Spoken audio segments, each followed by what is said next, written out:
All right, let's try that again.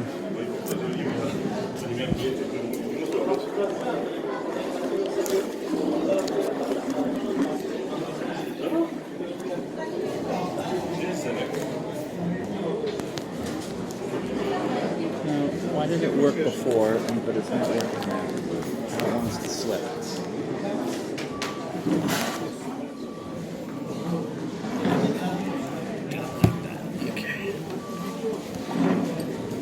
Okay, I think you're all seeing it now. One or two last people coming up to actually touch on the front. That's very good. Right. Okay. We come to the session now where we're looking at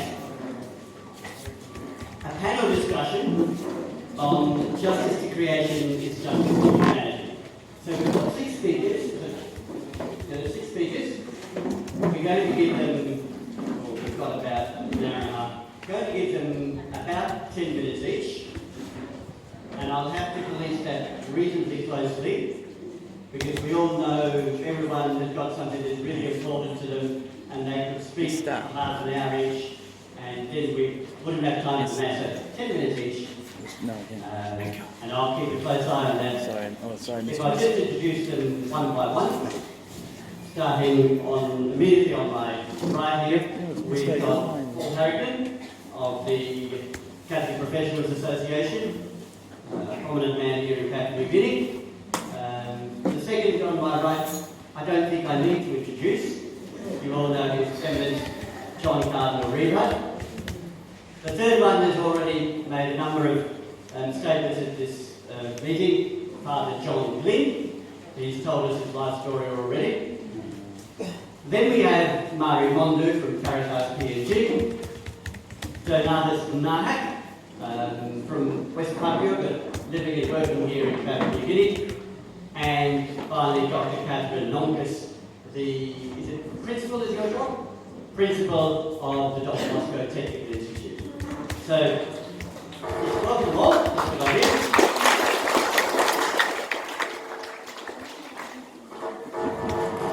Paul Harrington will speak upon the mission as a professional amongst professionals. The Cardinal will speak on deep sea mining. John Glynn will speak on urban poverty, and Ministry of Youth in urban poverty, is that right? Urban poverty is a challenge to the Church, thank you. Mari Mondo will speak on her work in Caritas, which is on... it's on youth, no. Yours was on climate change, yes. Sorry, that's right. Yours is on climate change.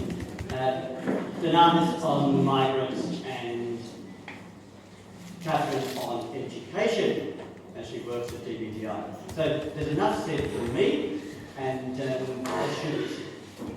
perhaps we could start right at the end there with Catherine and work around the other way. Right? Okay, and because yes. So are you ready to go, Catherine? Okay. Let's give a round of applause for Catherine and let's see what's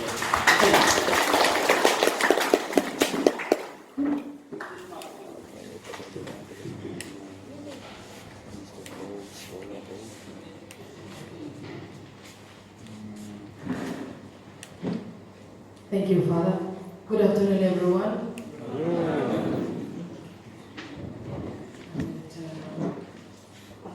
I was given the topic, educating good Christians and good citizens in the era of mobility and communication. A lot of you are users of Facebook, and when you turn on your Facebook, your phone, the first thing that pops up is a question. What is in your mind? And this afternoon, I want to share what is in my mind. Recently, we have been watching the Hong Kong riots or protests. Young people marching on streets and wanting to assert their voice in not wanting to become part of mainland China. Some years back, we heard of the Pakistani girl who was shot. And more recently, we have Greta Thunberg. Last night in the MTV news, there was the news of the young Swedish 16-year-old girl by the name of Greta, who is a climate activist, addressing the United Nations and calling on adults, particularly the leaders of the world, to sit up and listen to the collective voice of this young generation, expressing their horror at the action and inaction of adults, particularly leaders, at the rate in which exploitation, destruction, and the lack of environment is happening. To name a few of the examples that she raised were the erosion of the fertile topsoil, deforestation of the great forests, toxic air pollution, climate change, acidification of our oceans, to name a few. Today's leaders and adults cannot continue doing what they are doing to our environment as if it is their right. And Greta says, to do your best is no longer good enough. Our world leaders must do something more, something drastic about it. And she says, please do not ignore the millions of school children around the world who are striking for their future. It seems by our actions today that we are leaving behind a world and environment, a home that is unsafe for them. What is being demonstrated today is that young people who are speaking up, marching, protesting, and even prepared to die are voicing their concern for their own future, which is their right to tell their leaders that we need to care for the environment, our common home. So that is the common cry around the world for young people. What is the future for me? What kind of a future are you living for me? As I was introduced, I am Catherine Marcus. I come from the Matty village in the Dunn province. I speak the Pakistan language and I belong to the work clan. I come from a coastal village and the sea is everything to me and my people. When I was growing up, I enjoyed the white sandy beaches and could walk along the shore and enjoy it. Today, it is no longer the same. Every time I go home, I can no longer walk along the beach because the sea has now come in further and robbed the beach I used to walk on. Some of the coconut trees that provided shade are now exposed and some washed away. Furthermore, the sea is dirty. It's full of plastics, empty cans, and other rubbish. And I do not enjoy swimming anymore in the ocean. It makes me sad seeing this of my home. I'm now challenged as an educator and ask myself, where am I in all this? I am a product of a formal education system that taught me to operate more from the head. I was taught to be rational, efficient, proficient, professional, to operate from the head. Think before you do or say anything. I'm not saying this is wrong. Please don't take me wrong. But my continued struggle today is to bring my mind and my heart together to operate in a holistic manner. I have often reflected on my own Melanesian spirituality and remember what my mother taught me as a young girl growing up in the village, and that is, always look at the environment to teach you about life, because nature is a great teacher. She could tell whether it was going to rain or not, whether the planting season was going to be and harvest by the turn of the leaves and their colors, the different trees shedding of their leaves, and and the new leaves and flowers budding. My mom did not go to school, the formal school, to learn to read and write, but what she taught me was what I would term environmental literacy. The reading of the signs of the times and the different seasons through the environment. I am now the principal of Don Bosco Technological Institute. The cries of those young people challenged and involved in me a responsibility to approach education in a different way, a more holistic one. So as leader, how do I take on board a holistic approach to teaching the curriculum, particularly in the area of technology, which is not very easy? In Don Bosco Technological Institute, a Salesian school, the mode of operandi is the preventive system of Don Bosco, and I'm challenged as a leader to, one, to be more faithful to that system and not take it lightly. Two, become better informed about the context of which I'm at. Three, to challenge the young to see their place in society and take responsibility for their future and the future of their children. And four, to advocate for the care of our common home. So I leave you with a question. What does it mean to take responsibility for the care of our common home and the advocacy for that?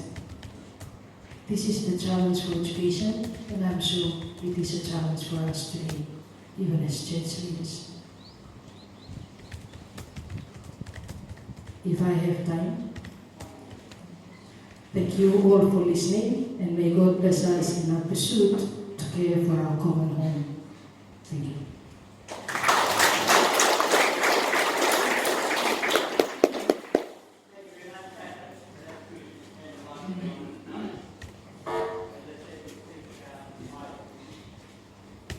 Good afternoon, everyone. Hello. My name is Dunn, and I'm working with CBC probation in CBC for 4 months now with the migrant desk. In PNG, we have global international migrants, and in PNG, legal migrants. They enter PNG with the process, with the legal procedures and process, like workers, students, and volunteers, and so on.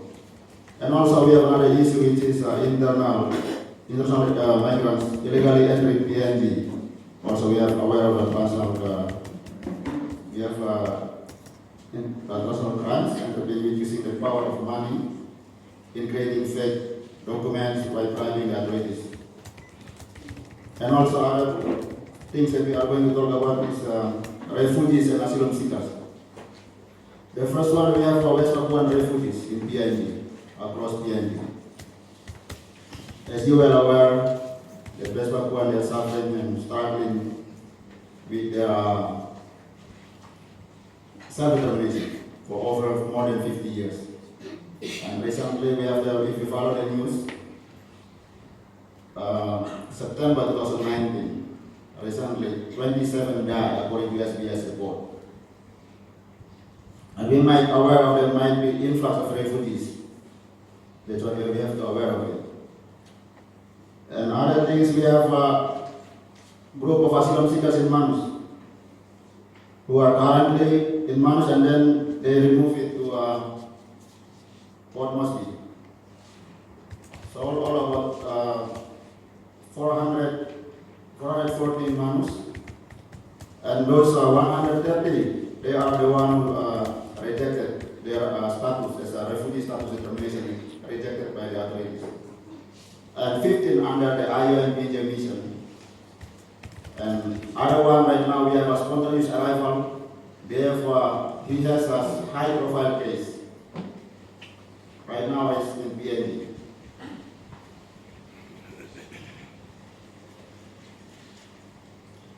And also we have issue with the internal displays. Internal displays here are caused by, as we know, disasters.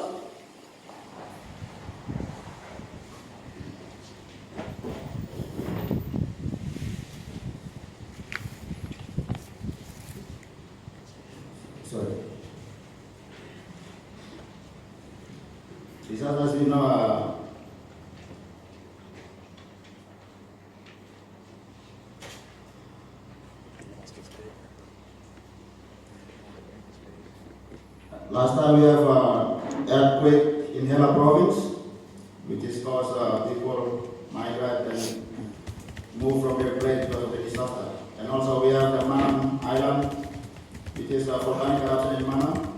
People have to relocate and have to leave the island. But currently they are still maintaining the island. And also we have Mount Bulawan, twice eruption.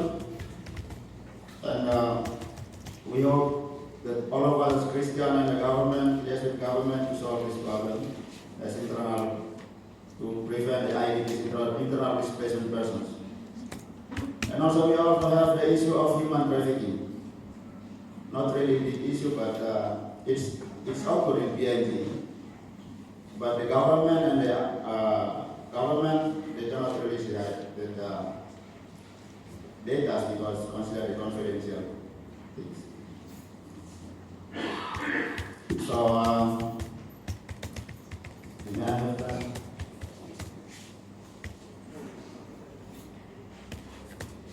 All right. This is what we also would like to propose something to Papua New Guinea government and all to be aware of the church leaders regarding migrants issue, select and evaluate the office of church wisdom and integrity and honesty. Second one, empowering all human resources related to migrants feel effectively and efficiently.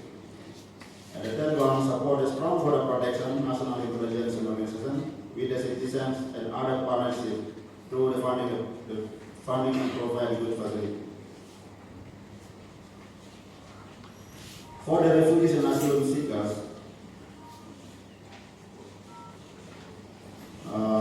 we might propose for West Papua as independence as a sovereign nation to end human rights violation. In West Papua as long-lasting solution once for all. So the problem is West Papua cannot be solved with money or with anything. The answer is only with self-determination or independence together, and then the human rights violation in West Papua will be done. For refugees in PNG, especially the border, housing project for the West Papua must be along the borders. As we know, West Papuans refugees, refugees are the most vulnerable people. In PNG, the most vulnerable one is West Papuans. They are not their lack of support.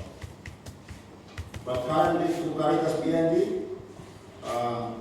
the church, they give scholarship for 14 students, West Papuan students, to attend a short-term course in Don Bosco Technical School at Kabutu.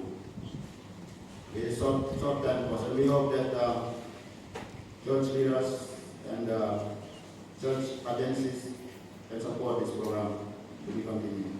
To educate them, it's like to show our solidarity with them, that they are not alone. For the asylum seekers, to resettle in that country, for those positive RSD, refugee status determination, and for those with the negative refugee status determination, give them possibility for free appeal for refugee status determination. For the spontaneous arrival with the high-profile case, we hope that we appeal and we hope that government of PNG can prioritize this spontaneous arrival with high-profile case. And also for UNHCR, we appeal that they might reopen their office in Port Moresby again, PNG. They left Port Moresby in 2013. We don't know why. The purpose to repeal this to support the government, to assist the refugees struck in PNG. And we also have to aware of West Papuan refugees. The tension keep going on, unrest tension. So 3 days ago I read about SBS report 27 died of this unrest tension in Wamena and in Jayapura. For human trafficking, we make recommendation to PNG combating human trafficking, boosting the economy of the whole country and creating new jobs. And second one, run more awareness and education program regarding human trafficking in every corner of the country, school, churches, and the society. Especially churches, as a churches leaders, our responsibility to create awareness. For the teachers and schools, our responsibility to create awareness about the hazard of human trafficking.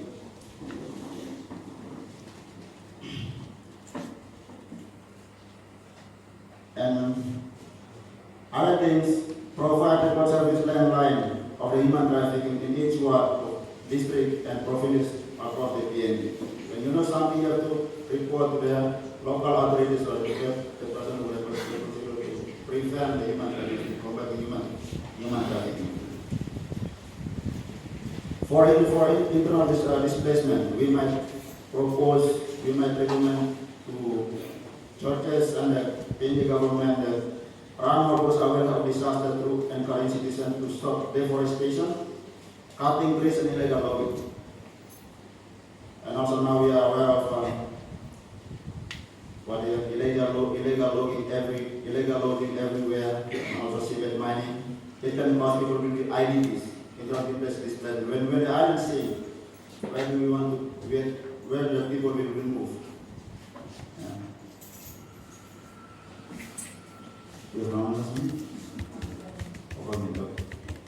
Another thing is backup special financial budget for any emergency disaster. For example, like Mount Bulawan and Manam Island. The disaster comes, we are trying very hard to find financial support to help those vulnerable ones, especially for volcanic eruption. And also, we have to create more awareness and educate the citizens mentally and spiritual. This is about the IDP also caused by tribal war. Yes, we have to create more peace awareness and educate the citizens mentally and spiritual with Christian moral values and principles in order to avoid tribal wars in other social issues. So this is mainly happening in Highlands region, in DSB. So we need to be more awareness and peace capacity. I think that's all from me, and thank you very much.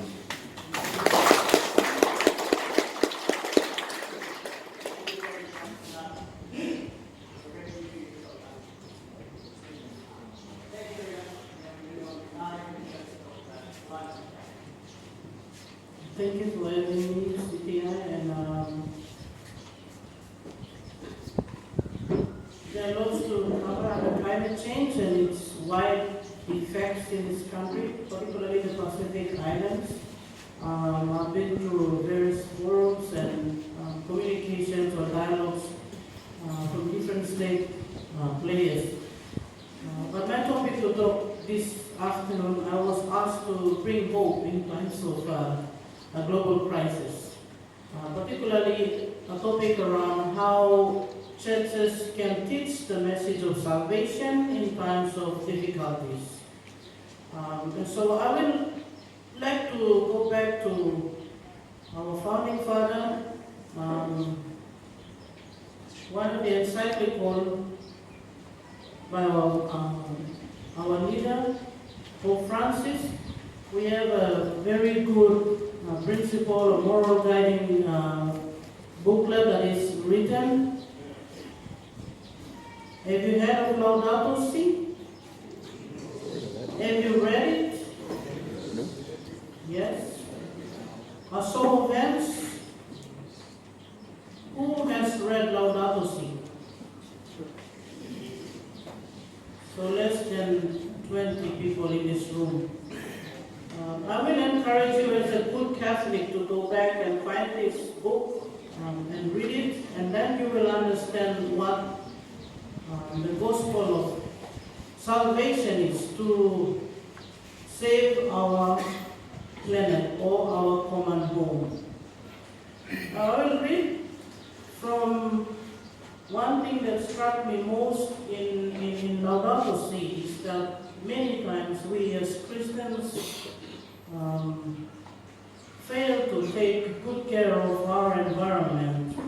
And it says, we are not God. The earth was here long before us, and it has been given to us.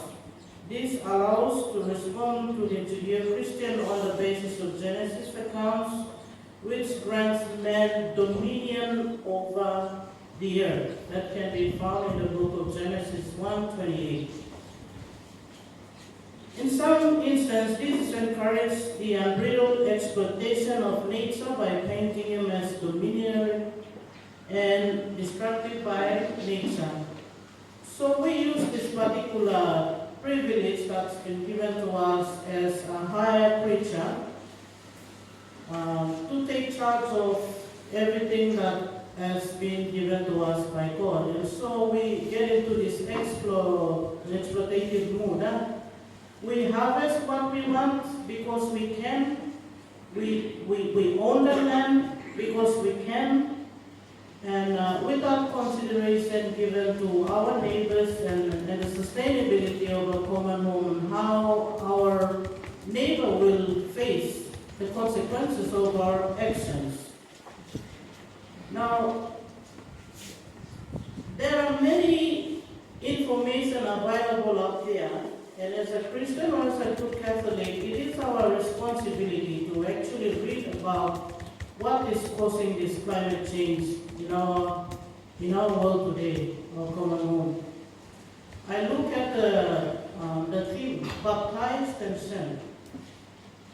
We have to find our mission in this time, in these very challenging times. What is my position and what is my placing? When I see a flood happening or a cyclone destroying a community, what can I do to inform, to educate, to respond to the needs of our brothers and sisters? But more so on the prevention. What actions can I take as a Christian to stop the carbon emission up into the air that's polluting our environment? Many times we pass the baton and say, it's not affecting me, so I will not be worried about what's coming. In fact, Donald Trump, the US leader, said something like that in the Global Summit a couple of years ago, not wanting to invest money to climate funding to address many of the issues that we are facing today. Why should publicity be concerned? Why should Pacific be concerned about what is happening to our environment? Because we are sinking, that is one. Because our smaller island nation is responsible for the 10th largest forest on this planet. PNG alone hosts this, and that is something we should be proud of. I really feel sad when we let logging companies come in and do business like crazy and cut all this forest when this forest will keep us alive, will give us oxygen, will safeguard the many thousands of species that has not been found anywhere else in the world. A couple of years ago, the 7 mainline churches came together under a program called Church Partnership Program that is supported by the government of Australia. And we realized that the churches are always responding to a disaster. After the mess is done, we go in and respond to the people's needs. And during our course of action of charity, compassion, we find out that even Christians tend to take the disasters into their own hands and saying that it is a curse from God. They prioritize one family from another when disasters strike, or bad things happen, when a house is destroyed. All kinds of ideas come up. They tend to discriminate one community from another. And these are all realities of our people out here because of the lack of information that is available to our communities. Not many people are educated to understand how carbon dioxide is heating up the planet or causing so many destruction to the coral life or the heating up of the sea, and how the sea level is rising because some ice in Antarctica or North Pole is melting into our ocean. And so it is difficult difficult when you go into the communities to try to explain these things with very little exposure information from outside. And so there are always tensions when we distribute supplies to them, when we try to communicate that this is not a curse from God, but this is something that has come about because of a natural phenomena or because of our own doing, of how careless we have been to not be better stewards of the environment that God has placed us to be. So, learning from this experience, the 7 mainline churches leaders assigned theologians around the Pacific to come together and do some research around what can they preach in the gospel of salvation in these changing times.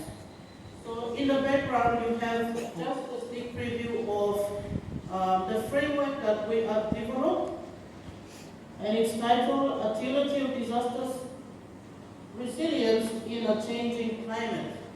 The material is available. It is a series of Bible studies that will help theologians but basic Christian people like us who can communicate and answer some of those difficult questions when you are responding to an emergency out in the field.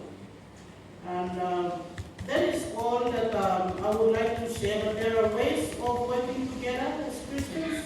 This is just one example of addressing misconception around climate change impacts and natural disasters. There are many actions as Christians and custodians of our common home that we can take. Now going back to the theme, baptize and send, baptize and send. When we are baptized and sent, there are many things that we can do to serve God. In the face of this climate crisis, the question back to us is, what is my role? As a leader, as a student, as an indigenous public here in this country, as a visiting person in this country, as a teacher, in any kind of profession that we fall under, whether you're just a farmer in the village, what is our mission to save this planet, this common home, so everybody that comes, that is known as the image of God, will enjoy this beautiful Garden of Eden.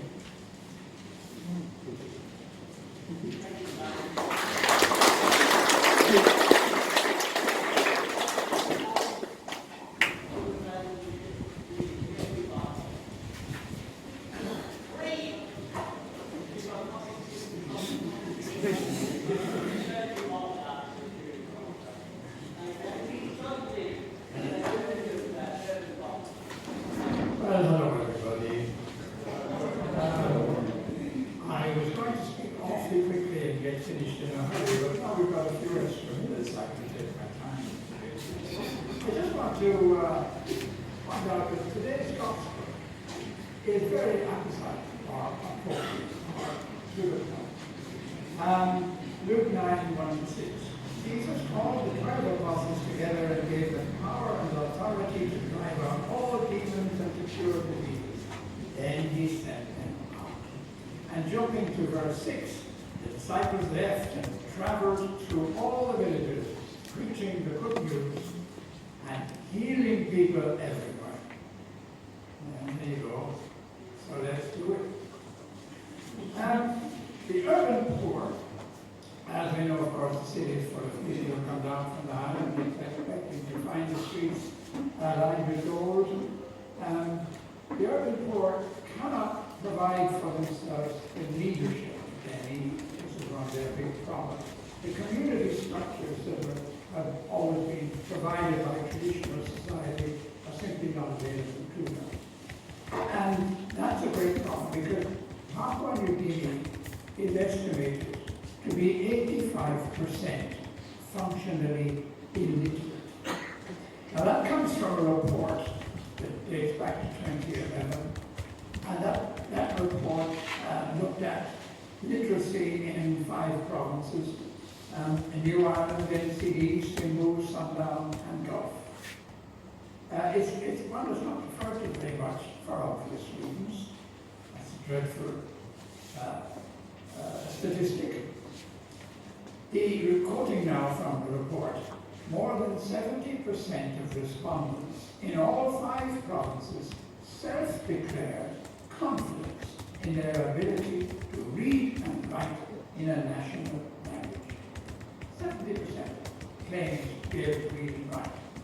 However, this survey was based on testing. Very, very simple, very basic testing. So those same respondents when they were tested.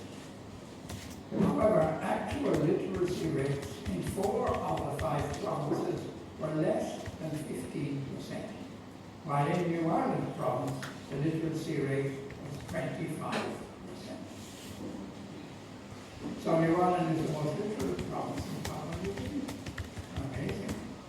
Another report that I read very recently, but I wasn't able to find the reference this morning, was carried out quite recently in primary schools right across the Pacific, our part of the Pacific, to see the state of literacy in grade 6 in primary schools.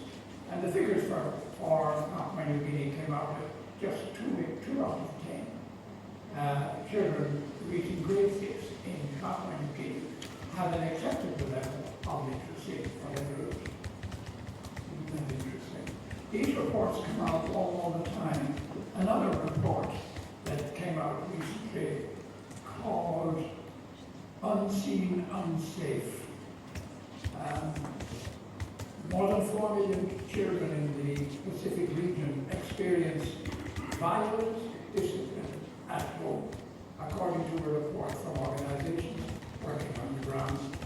Millions of children experience exceptionally high levels of physical, emotional, and sexual violence, as well as neglect. Skipping through to a few figures for Papua New Guinea.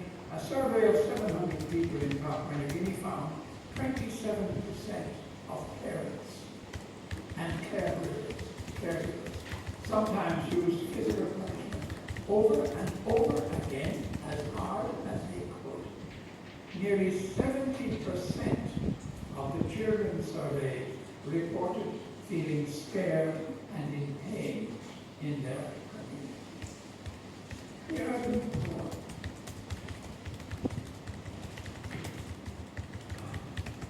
This is a cash economy. The urban economy is a cash economy. If you don't have money, you're at big trouble. But leadership amongst the urban poor is provided within ethnic communities, with virtually in the settlements in the suburbs or where I've been working now, my little organization has been working since 2002 or 3. And leadership there does not cut across ethnic groups, ethnic groups. So leadership is provided by people we might call shepherds, really. They're not real leaders. They tend to herd the people the best they can do. Later, if I get a chance, I'll explain what I mean there. But lacking the guidance of strong leadership, people fall back on their perceived notions of how their ancestors have always reacted to a particular situation. We see this in the clan fights that break out from time to time in tribal warfare. If you investigate those, you probably have a very hard time trying to find a leader on either side. There isn't really a leader. It's what we call the herd mentality. When movements begin, everybody joins in. And it's very hard to establish who began the movement, who started the trouble. Everybody joins in. After all, this is how we have always lived, always behaved for thousands of years. There's little access to services for the urban poor. You see, the operating principle for access to services in Papua New Guinea is, if you want my services, you must meet my requirements. That immediately knocks on the head a lot of the urban poor. Where education is concerned, for instance, that principle means you must find money for expensive school uniforms, the most expensive clothes that children wear, shoes and socks, school materials of all kinds, scientific calculators for the senior kids.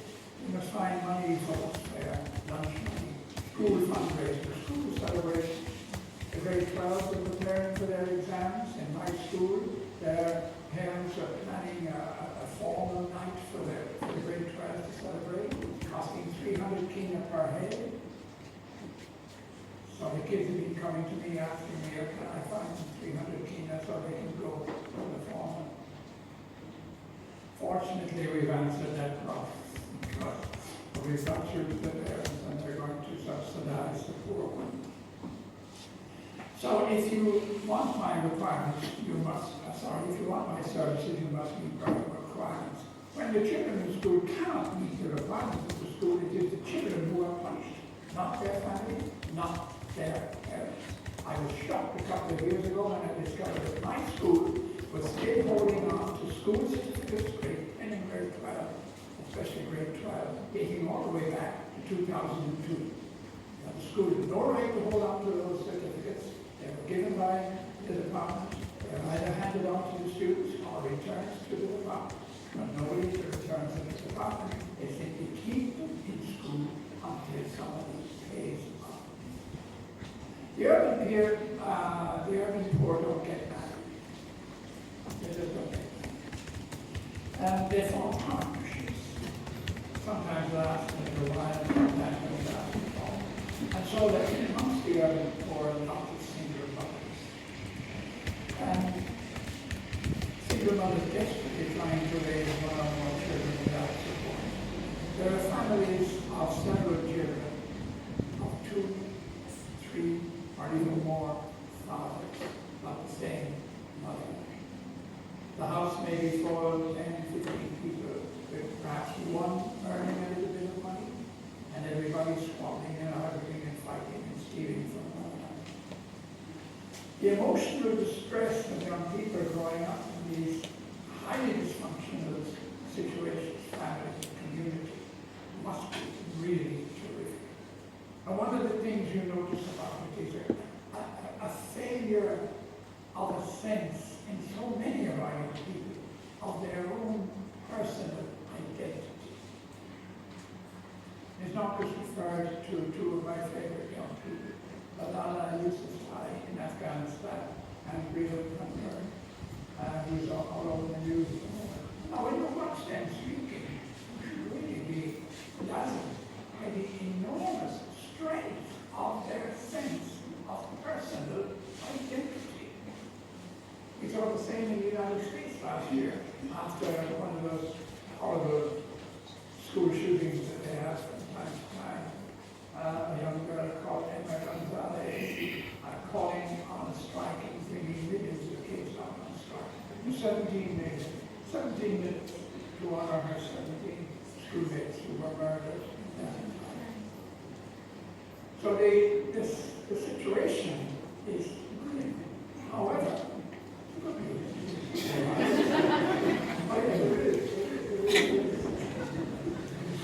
there are things here. I didn't know these segments where we were. I've seen neglected and rigid children, feral kids wondering about being picked up, adopted, cared for, married couples who end up in hospitals and kids. They're not related to them in any way whatsoever. They're being and trying to get them. Did my time wrong? Sorry. So good.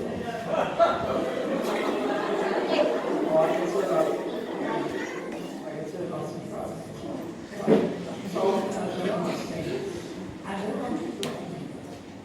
I just organization, the training program. So there's another organization I'm involved with, which is a foundation. And so there are friends taking a while.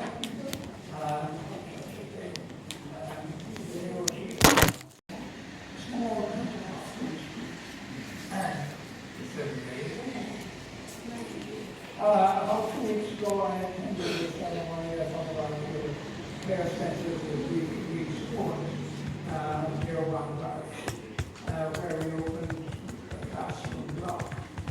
When we started helping there was a couple of the senators and his wife Pauline had come down from the Highlands quite a few years previously now, and they were being chased off their land by eternal warfare.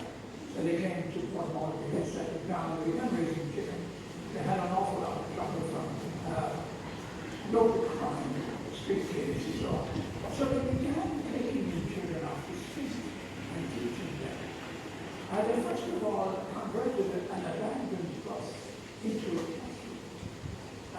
followed up by existing subsidies and converting it into a chicken house into a factory. And then they found out our group, Retail Foundation, and they came to our group and had a look. Now our principle is we have one requirement that you must meet to get our support. You have to accept responsibility for your own problems. We refuse. Apart from that, our principle is how do we meet your needs? We try to substitute that principle for the one. If you apply services, you must meet my requirements. We try to replace that with how do we meet your needs? So we began helping them. And we could not help all the years. A couple of weeks ago, as I say, we went along to a two-story, four-classroom block. We ourselves did money spread from here to there. We also converted a shipping container and connected it up to an old septic toilet and gave them a shower and toilet. So that's a very successful operation.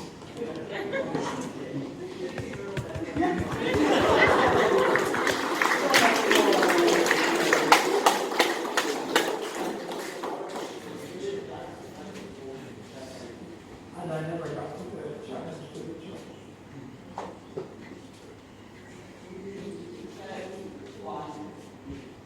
All right.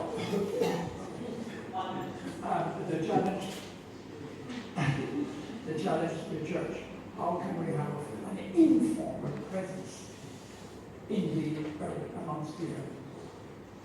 And secondly, how can we have a formal presence amongst the urban poor? People cannot send their small children to school because the schools are too far away. They don't go to church either. How do we deal with these problems? How do we meet the needs of the urban? So let us go out and bring the knowledge of the kingdom of God and bring healing to the poor of our city. Thanks very much.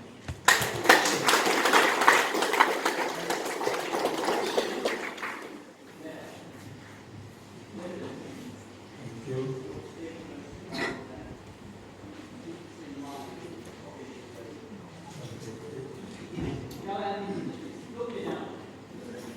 Thank you. So we all know that we know of and we are familiar with land mining. There's land mining everywhere throughout Papua New Guinea. So in the Pacific, in Fiji, there's also land mining there. And really this one, it has gone to suggestion came and also planning to be able to go into the sea and also do deep sea mining. Then as this was coming, we were hearing something said about this, but it was not from the company. It was their own planning, their own intention, what they were doing. That's what we were hearing. But we never heard from the government, from our side, from the government and the concern for the people and the environment. We never heard anything much from them. And also, I was asking myself, I asked those who said they were from the fisheries department. Then I was asking them that, what can you tell us about deep sea mining? Because our concern is, what I would be asking is that, what does this seabed mining proposal, will it affect our environment and also the living creatures in the sea, the marine life? They said, no, we do not know. But then after that, we were called, the leaders of the churches, who were called to a meeting by Nautilus, and Meltoglo was the one who was there to speak to us about this. He was the CEO of the company. So we went there, and then he was telling us about the company, how safe it was, and so on. And then I asked a question that, are you sure sure that what you are telling us is all free from, affecting all of the environment here, the fish, the marine life, everything like this? The question I asked him was this tested already? And he said, yes, it was tested. But then I asked, where was it tested? And then he said, already it was tested. He could not say exactly where. But then, really, with this one here, this was to be the first time in the world that this technology about seabed mining would be tested here in PNG. There was other suggestions already for this to be carried out, this test, this technological test about this seabed mining. But those countries, they did not accept it yet. They never accepted that this technology would be tested in their own countries. It was outlawed, they didn't want to see it happen, because they want to show what will happen to the environment, especially the sea. So we were caught up in this. Then at the time when all this was happening, there were pockets of opposition already coming up in Medan and in Bilbao, especially where the seabed mining was to be first situated. That was in the north coast of Bilbao, mining area, last week. That's where it was, and the equipment were already kind of shifted to there. But then people had some campaign against it with the help of university students, they went there.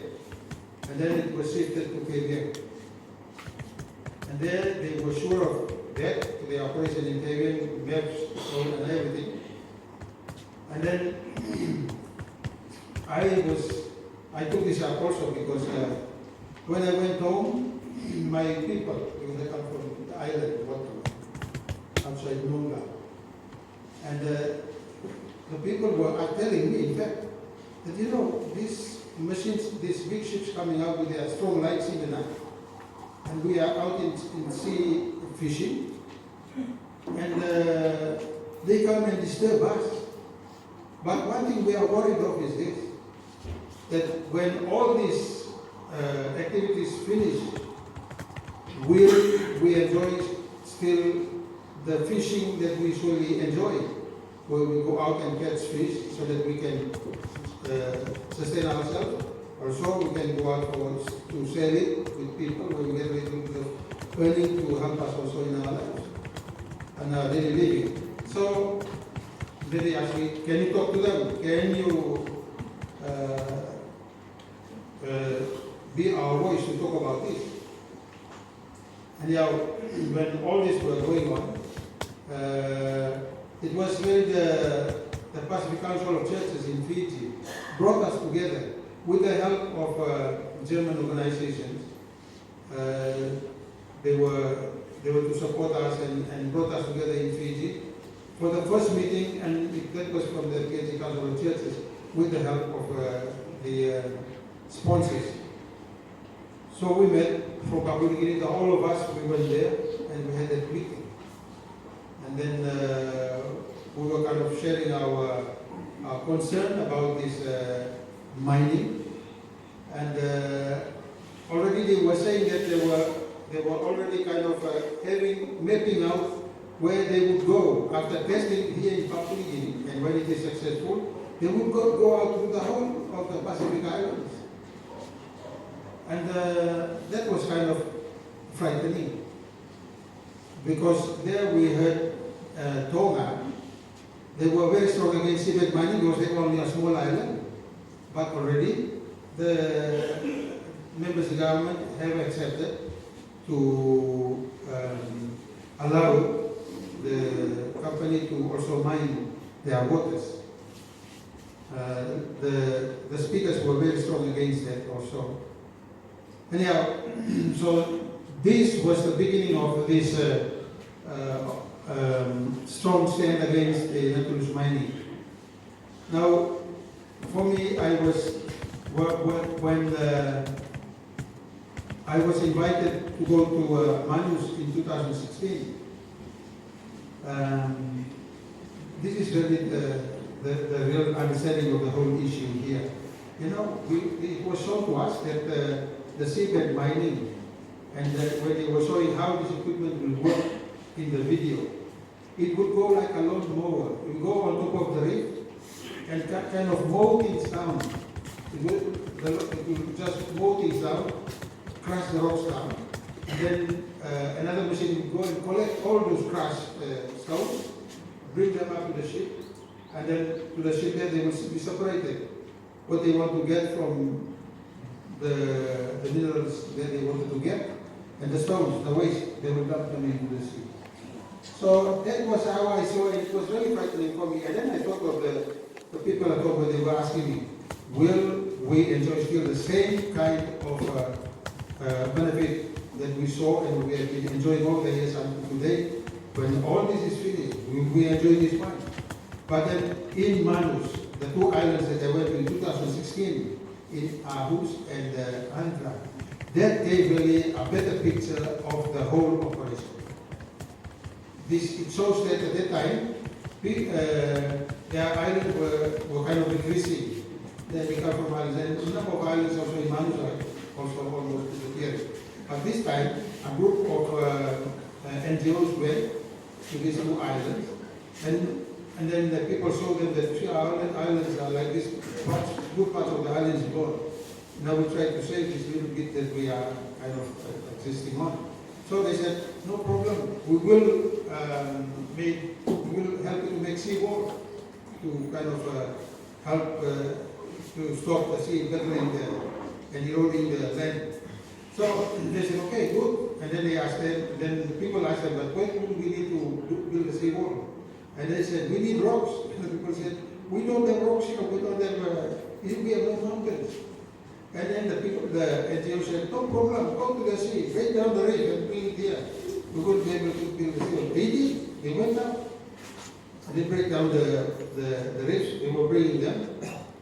And then the same people who went out to go fishing and so that's what they were doing, when they went to the places where they had been knocking down rocks and so on, they did not find any fish. Fish were gone already into the deep. And that's when they had an argument among themselves. The group were divided, those who were for breaking the reef, and those who said, no, we found another problem. We cannot continue by destroying ourselves.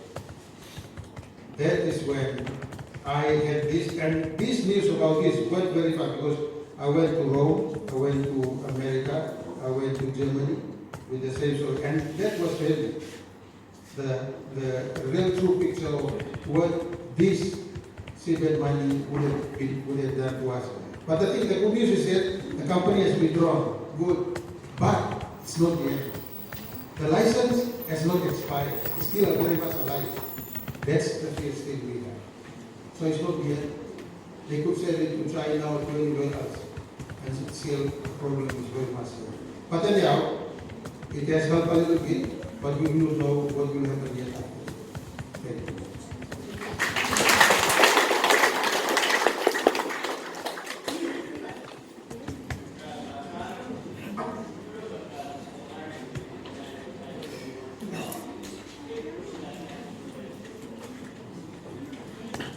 Thank you and good afternoon to all of you.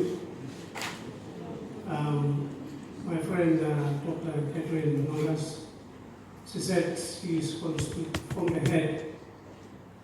And I'm going to speak from the heart. And the temptation with speaking from the heart is you will not know how much time you will speak.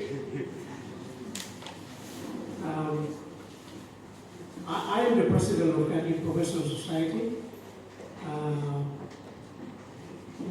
Our group was approved by the Bishops' General Assembly in 2014, and we were given the mandate to operate as a society under the name Catholic. And we identify ourselves as Catholic professionals. And we're not just another lot of professionals, but we are Catholic professionals. So So that in itself, the name in itself, gives us that extra burden and responsibility that goes with us in terms of our ethics, morals, and in terms of how we conduct ourselves. It's a big challenge for us. It's a subject of my passion, and especially as a lay Catholic. I have a fair bit to say, but with the time constraints, I will just pick up a few issues I just want to flag. Now, one is the church's focus now is looking to the laity to be sent and to evangelize or re-evangelize in this new evangelization. It's a big call. It's a big ask for the laity. And we feel the burden and we feel the responsibility. Especially when we are constrained by formation, resources, training, we need those things, just as you would prepare a clergy. The lay people need what you provide for the clergy as well. So what you notice is that there is a sense of pull, because I also noticed that the laity in general and even the professionals, we are still in search of our place, our identity as Catholic professionals or as laity in the church. And many of our laity don't seem to understand their roles and what they are called to do, what they are sent to do, what we are sent to do. So Pope Francis talks about clericalism, and I think it's a real issue, because when we are unsure of our own responsibility, our own vocation, we tend to be pulled towards clericalism. We think that me helping out the priest with the sacraments, me helping out with the priest in the parish apostolates or in the parish ministries, that's my call, that's my vocation. But we miss the biggest vocation that we as lay people are challenged to do, because we are supposed to be sent out to the world, and we live in the world. We live in the real world, so to speak. So, what is our preparation? Now, I remember Father Rhodes keeps telling us, as Catholics, we must not only own the Bible, but we must read the Bible and we must live the Bible. Now, how do we get that message engraved into the mind of a layperson or even a professional? So that's a big challenge for us. When we talk about the church documents, now I think there's some, for us lay people, we are challenged to Bible, to have a catechism, and to even have access to the church documents. For professionals, who can better read and write and understand, we challenge ourselves to the Bible, to own and read a catechism, and to have access to the church documents. And the other important point and challenge for us is with the new utilization, and what are the strategies that we would find ourselves use in new utilization. Because many times I realize that we are kept to the comfort of our church, and we don't seem to feel the comfort of going out and face the world with, talking to people who are not Catholics. I think that's a major challenge for us lay people and professionals. Just in July, the Catholic professionals, we took a step to organize a seminar on Labrador Sea, Labrador Sea as a moral guide to sustainable development in Papua New Guinea. So we arranged with the University of Papua New Guinea, a secular university. We felt that let's not have it in a church environment. let's take the teaching out to the world. Let's take the teaching out to a secular institution. And we did. And we read that, and we had cabinets and the president, Mr. Robus, and the general secretary, and the church scholar, and some of our religious and priests.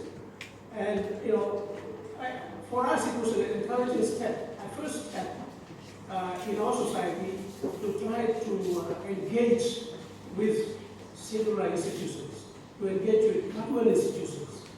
And more and more, we have to keep doing that because we have to have some influence and impact on the legislations, on the policy. Because one thing you find is in different lay groups, I keep telling and reminding our Catholic professors, we do what other groups cannot do. So we compete among ourselves. Those who can pray, pray. But those of us intellectually who can go out and we work with the climate change office, we work with the development partners, let's organize programs and let's engage with the world. So that's a big challenge for us, and we can slowly getting focused with some of those things. And we hope, you know, with some of the learnings that has been going on these 2 days, we can share and we can help to try and, you know, bring ourselves to do more. Unfortunately, I wasn't present in all the presentations because I had to prepare for a dinner for the bishops tomorrow. And we are having a dinner, but, you know, every occasion we need to use the occasion to have a dialogue. And I'm happy to announce that the Prime Minister has accepted our invitation, eventually on the 11th hour, because he was supposed to go to the United Nations General Assembly, and we pray that he will not make it in our prayer work.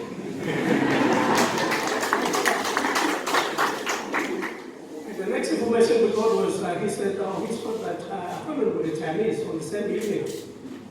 And some of us joked and said, well, you choose Mammon or you choose God.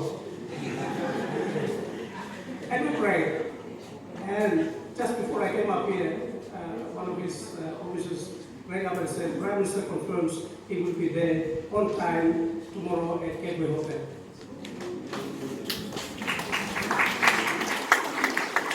So, I invitation to all the bishops, let's go and make the most of it. Let's speak our mind and let's hear what he has to say. And for those of you invited and those others, we'll see you.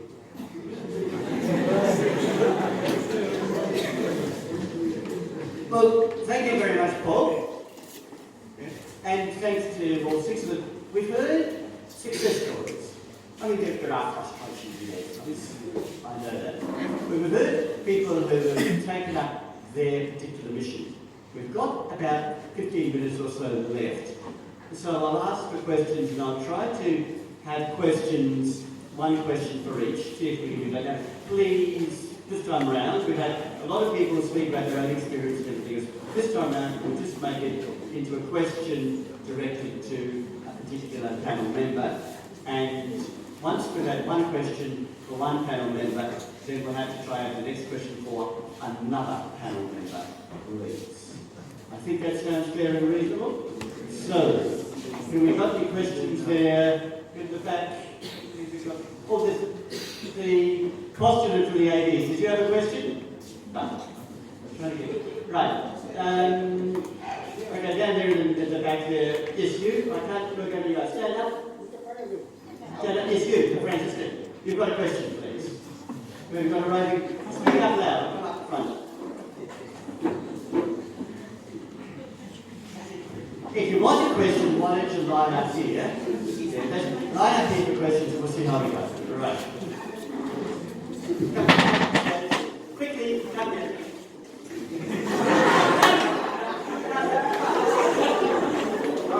Okay, thank you very much to all the panel, especially the cardinal.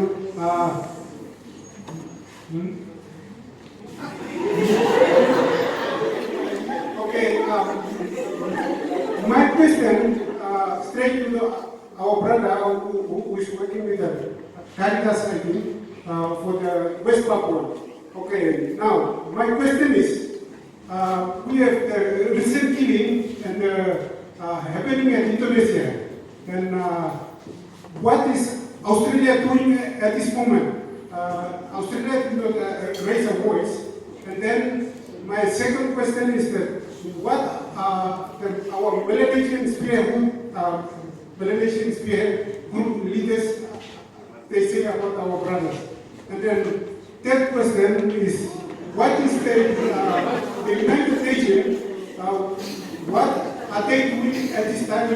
You mentioned about 50 plus years. What are they doing at this very moment with our brothers dying just across the border? My practical example is I'm from I'm from You chose the wrong man. West You go, brother! I integrated into my plan. So anyway, I will stop it. Thank you very much.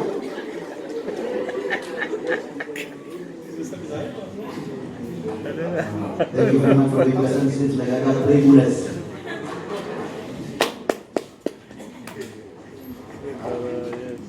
To answer Denied.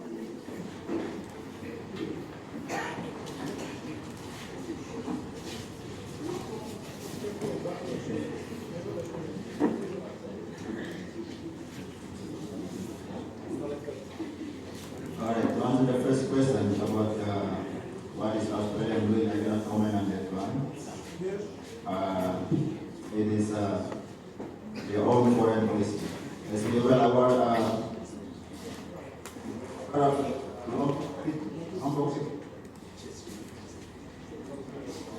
the Lombok 53 is one of the causes that any country, the neighboring country cannot talk about it. It was, they are stand on their own, so to comment on that video, I cannot comment on it. It is government matters.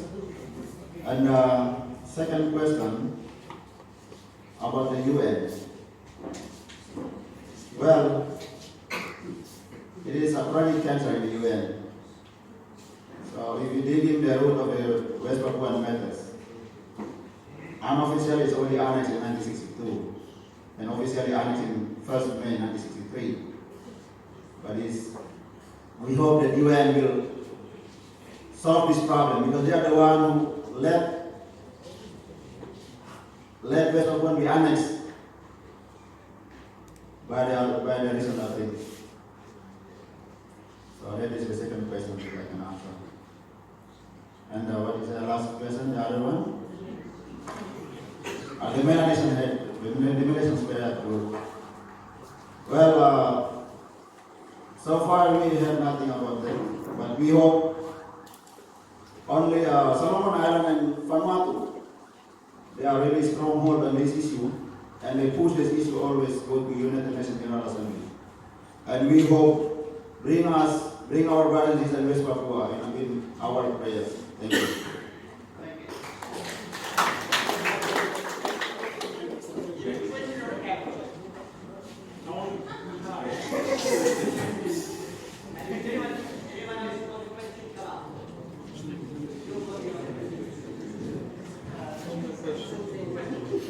My question is related to my sister, and then Caritas and Eminence. It's all related. Education, Caritas, and about Islam, deep sea mining. You know, I have a long reflection about our country, Papua New Guinea. So many logging companies around and minings around. And our Papua New Guinea is a very small country. It's an island. And now sucking out of the gas, you know, underneath, and also oil, etc., gold mine, etc., and all allowed. Something I look at is like we are not really supported by the Constitution. Because our Constitution is all the lands, etc., belongs to the clan. So related to the clan. So those companies talk to the clan and everything's fine. And now everybody is suffering. So it's very difficult to really see how to handle the situation in Papua New Guinea. It is because of our own constitution. If it is like land belongs to the state, and then you want to get the land and then you have to register it and get it, very easy to handle it. But since we have kind of land belongs to the clan, so clan can arrange with the companies, etc. And a bit of government can somehow protect. But the big issue is how the clan members can handle it. So now go back to my first step here, education. How do we educators train our people to love our land? Are we also trying to train them to planting trees in the school? Or train our seminarians to making planting trees around or wherever it's an empty place, or the seeds, souls, etc. Train them so that they can also feel it, yes, we like to do something now because it's climate change. Okay, the question, okay, go back, because more related. So my question now, how do we train them? And how we talk to our government about those issues? And how we talk about this kind of to erase those things. Whether we also approach the government to talk about this issue, go to Parliament House to talk about this issue. So how can we respond? We cannot respond privately because this, the Constitution says differently. Thank you. That's all.